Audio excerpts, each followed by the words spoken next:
అంటే Arabic group D అనేది level 1 job కాబట్టి అన్ని లెవెల్స్ కింద మీరు పనిచేస్తారు. సో దీనికి మనం ఫస్ట్ ఫిక్స్ అయ్యే జాబ్లోకి రావాలి.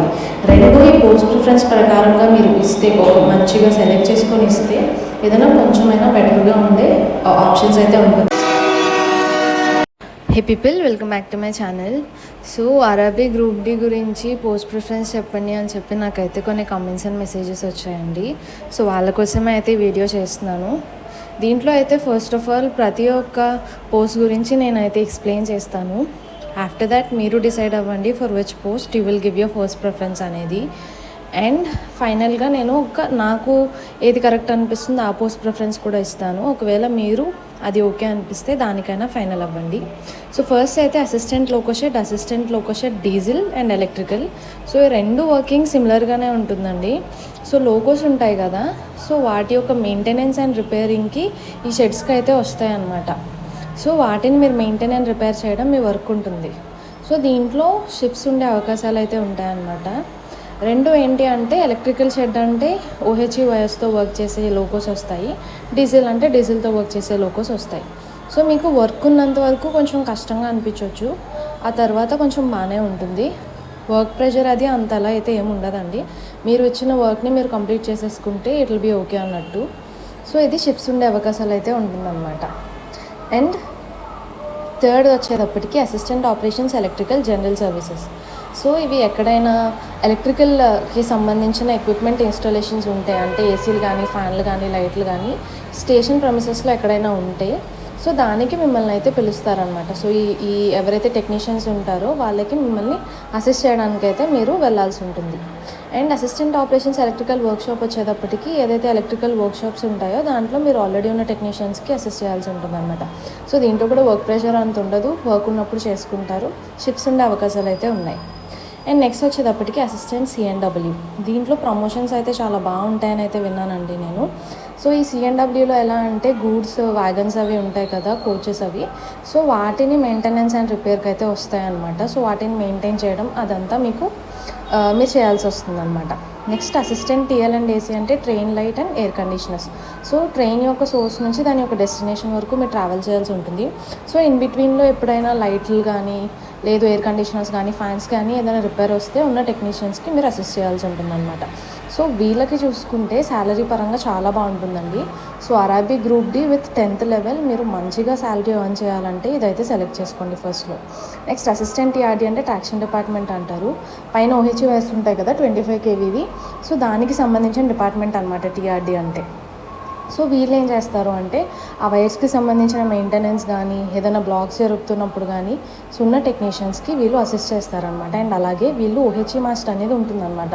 సో దాని పైకి అవి క్లీన్ చేయడం అలాంటివి కూడా చేయాల్సి ఉంటుందన్నమాట. సో అది అసిస్టెంట్ టీఆర్డీ అంటే. Next assistant track machine. ఈ ట్రాక్ మిషన్లో ఎలా అంటే కంటిన్యూస్గా 21 days ఆఫ్ వర్క్ ఉంటుందండి. అండ్ మిగిలిన 7 days ఏదైతే ఉంటుందో రెస్ట్ ఉంటుందన్నమాట. సో ఈ 7 days మీరు కంటిన్యూస్గా రెస్ట్ తీసుకోవచ్చు. బట్ ఈ 21 days మీరు ఆ మిషన్ ఎక్కడికంటే అక్కడికనేది వెళ్ళాల్సి ఉంటుందన్నమాట. సో దీంట్లో లీవ్స్ దొరకడం కొంచెం కష్టమే, ఎందుకంటే స్టిపులేటెడ్ మెంబర్స్ ఉంటారు. సో ఏదన్నా మిషన్ బ్లాక్ ఉంది అన్నప్పుడు మీకు లీవ్ దొరకాలి అంటే మోస్ట్లీ మీ పక్కన ఉన్న వ్యక్తి నేను నీ వర్క్ కూడా చేస్తాను అని ఒప్పుకునే ఛాన్స్ ఉంటే అప్పుడు మాత్రమే జరుగుతుంది. సో ఇక్కడ కూడా మనీ ఎక్కువ వస్తుంది, ఎందుకంటే హెడ్ క్వార్టర్ నుంచి మీరు వచ్చినా హెడ్ క్వార్టర్ నుంచి ఏ ప్లేస్కి వచ్చినా సరే మీరైతే ట్రావెలింగ్ అలవెన్స్ అనేది అయితే రాసుకునే ఛాన్స్ ఉంటుంది అనమాట. అండ్ నెక్స్ట్ అసిస్టెంట్ బ్రిడ్జ్ వచ్చేటప్పటికి సో బ్రిడ్జ్ ఉంటాయి కదండి రైల్వే ట్రాక్స్ దగ్గర, సో ఆ బ్రిడ్జ్లకి సంబంధించినవి మీరు చూసుకుంటూ ఉండాలన్నమాట. సో మీకు దీంట్లో అవుట్సోర్సింగ్ వాళ్ళు ఉంటారు, అంటే కాంట్రాక్ట్ వర్కర్స్ ఉంటారు. సో వాళ్ళ చేత మీరు వర్క్ చేయించాలి. ఇన్ కేస్ వాళ్ళు వర్క్ సరిగ్గా చేయలేకున్నా ఎక్కడైనా ఏదన్నా తేడా వచ్చినా రెస్పాన్సిబిలిటీ అయితే మీకు వచ్చే అవకాశాలు ఉంటాయి. వీళ్ళకు కూడా మనీ పరంగా కొంచెం బాగానే ఉంటుందన్నమాట అసిస్టెంట్ బ్రిడ్జ్. నెక్స్ట్ పాయింట్స్మెన్ బి వచ్చేటప్పటికి వైడ్లీ నోన్ అనే చెప్తాను నేను, మనలో చాలామందికి తెలిసే ఉంటుంది కదా. సో ఫ్లాగ్ ఎక్స్చేంజ్ చేయడం గార్డ్తో, లోకో పైలట్తో, అండ్ అలాగే కాషన్ ఆర్డర్స్ ఇవ్వడం లోకో పైలట్కి, షంటింగ్ చేయడం, సో సెక్యూరింగ్ అండ్ అన్సెక్యూరింగ్ చేయడం, ఏదైనా బండి స్టేబులింగ్ వచ్చినప్పుడు దాన్ని సెక్యూర్ చేయడం. సో ఇదంతా పాయింట్స్మెన్ డ్యూటీ అనమాట. సో బేసిక్గా నేను చూసినంత వరకు చెప్తాను, బ్రాంచ్ లైన్లో అయితే పాయింట్స్మెన్కి చాలా బాగుంటుందండి, ఎందుకంటే ట్రైన్ ట్రాఫిక్ అంతలా ఉండదు కాబట్టి మోస్ట్లీ ట్రైన్స్ వచ్చినప్పుడే కొంచెం ఇబ్బందిగా అనిపించింది. బట్ బ్రాంచ్ లైన్లో వస్తే యూ విల్ బీ లక్కీ. అలా కాదు, మెయిన్ లైన్లో వస్తే అయితే ట్రైన్ ట్రాఫిక్ ఎక్కువ ఉంటుంది, షంటింగ్, సెక్యూరింగ్, అన్సెక్యూరింగ్, కాషన్ ఆర్డర్స్ ఇవ్వటం, సో ఇవన్నీ అయితే చాలా కష్టంగా ఉంటుంది. అండ్ దీంట్లో 2 షిఫ్ట్స్ డ్యూటీ ఉంటుంది అనమాట. ఒకటి 12 hours, ఒకటి 8 hours. So it depends on the station your working. Next assistant P way. So railway quarters అయితే ఉంటాయి కదా, సో అక్కడికి సంబంధించిన ఏమన్నా మెయింటెనెన్స్ రిపేర్ వర్క్లు వస్తే సో మనం ఈ అసిస్టెంట్ పీవే ఆల్రెడీ ఉన్న టెక్నీషియన్స్తో అయితే వచ్చి మీరైతే ఆ రిపేర్ వర్కింగ్ అది అటెండ్ అవ్వాల్సి ఉంటుందన్నమాట. నెక్స్ట్ అసిస్టెంట్ ఎస్ఎన్టీ వర్క్షాప్ అంటే సిగ్నల్ అండ్ టెలికమ్యూనికేషన్కి సంబంధించిన వర్క్షాప్స్ ఉంటాయి. సో అక్కడ ఈ 2 డిపార్ట్మెంట్స్కి సంబంధించిన ఎక్విప్మెంట్ అయితే రెడీ అవుతుంది. సో అక్కడ ఉన్న టెక్నీషియన్స్కి, జేఎస్ఎస్సీలకి మీరు అయితే అసిస్ట్ చేయాల్సి ఉంటుందన్నమాట. Next track maintainer 4. ఇది కూడా చాలామందికి తెలిసే ఉంటుంది, తెలియక చాలామంది పెట్టుకొని రిగ్రెట్ అయ్యే పోస్ట్ అనమాట ఇది కూడా. సో దీంట్లో ఎలా అంటే మీరు లైన్కి వెళ్ళాల్సి ఉంటుందన్నమాట.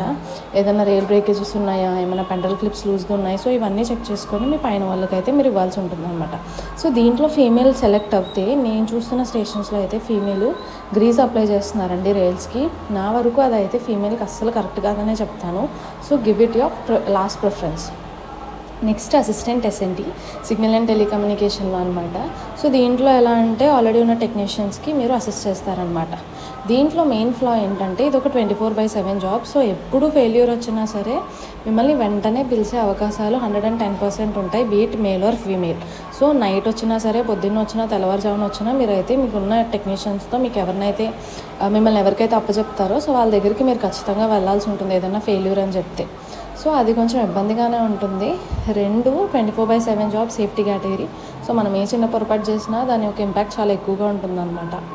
సో నేను ఇచ్చే ప్రిఫరెన్స్ ఇదండి. Assistant loco shed electrical 1, diesel shed 2, and 3 assistant operations electrical workshop, 4 assistant operations electrical general services, 5 assistant carriage and wagon, 6th pointsmen B, 7th assistant S N T workshop, 8th assistant P way, 9th assistant T R D, 10th assistant bridge, 11th assistant track machine, 12th assistant T L and A C, 13th S N T and 14th track maintainer 4. So మీరు already ఎస్ఎన్టీలో work చేస్తున్నా అన్నారు, అదేంటక్క మీరు దానికే అంత least preference ఇచ్చారంటే నేను already చెప్పినట్టు అది 24/7 జాబ్ అండి. నా వరకు ఫీమేల్కి అయితే ఇది అస్సలు తగిన జాబ్ అయితే కాదు. నైట్ ఫెయిలియర్స్ వచ్చినా మిమ్మల్ని పిలిచే అవకాశాలు 110% ఉంటాయి. 2 ఫ్యామిలీ టైం ఉండదు, వర్క్ ప్రెషర్ అయితే చాలా ఎక్కువగా ఉంటుందన్నమాట. సో దీని పరంగా చూసుకుంటే నేను దానికి 13th ఇవ్వటం కరెక్ట్ అనే అనిపించింది. అండ్ ట్రాక్ మెయింటైనర్ 4లో కూడా మీకు ప్రమోషన్స్ కానీ లేదు మీ వర్క్ కానీ మీరు 1 వచ్చి ట్రాక్ మెయింటైనర్ 4 నుంచి 3కి వచ్చినా 2కి వచ్చినా సరే అదే వర్క్ చేయాల్సి ఉంటుంది అనమాట. Which is something I felt not good for women and also men. So work pressure పరంగా వస్తే ఎస్ఎన్టీ వాళ్ళకి వర్క్ ప్రెషర్ ఎక్కువగా ఉంటుంది అండ్ ఓహెచ్ఈ వాళ్ళకి కూడా ప్రెషర్ ఎక్కువగా ఉంటుంది. ఎందుకంటే ఏదైనా ఫెయిల్యూర్ వాళ్ళకి వచ్చినా సరే వాళ్ళు కూడా ఖచ్చితంగా వెంటనే వెళ్ళాల్సి ఉంటుంది. మరోవర్ ట్రాక్ మెయింటెనెన్స్ కూడా వర్క్ ప్రెషర్ ఎక్కువగానే ఉంటుంది. ఏదైనా రైల్ బ్రేకేజెస్ అయినా ఏదైనా వాళ్ళు వెంటనే వాళ్ళ సుపీరియర్స్కి చెప్పి దాన్ని అయితే అటెండ్ చేయాల్సి ఉంటుంది అనమాట. సో ఇదే అండి, నేను ప్రతి ఒక్క దాని గురించి డీటెయిల్గా చెప్పాను అనుకుంటున్నాను.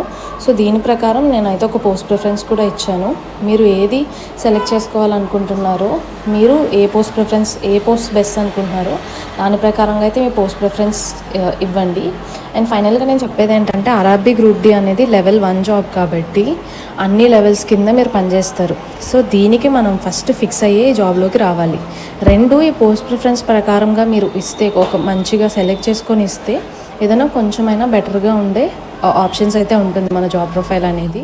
అండ్ ఒకవేళ మీరు నాకు కంఫర్ట్ ఇవన్నీ పక్కన పెడితే ఫైనాన్షియల్గా నాకు చాలా కావాలి అంటే assistant T L and A C, next assistant track machine, assistant బ్రిడ్జ్గా అయితే పెట్టుకోండి. ఈ మూడిటిల్లో అయితే శాలరీస్ ఎక్కువగా ఉండే అవకాశం ఉంటుంది. ఎందుకంటే you will get additional TA అనమాట. హెడ్ క్వార్టర్స్ దాటి మీరు ఎక్కడికి వచ్చినా సరే ఈ అసిస్టెంట్ ట్రాక్ మెషిన్ వాళ్ళకి టీఏ వస్తుంది. అండ్ అసిస్టెంట్ టీఎల్ఎండ్ఏసీ సోర్స్ నుంచి డెస్టినేషన్ వరకు ట్రావెల్ చేస్తారు కాబట్టి వాళ్ళకు కూడా బాగుంటుంది అనమాట శాలరీ. అదే అండి ఈరోజు వీడియో. నచ్చితే do like, share and subscribe.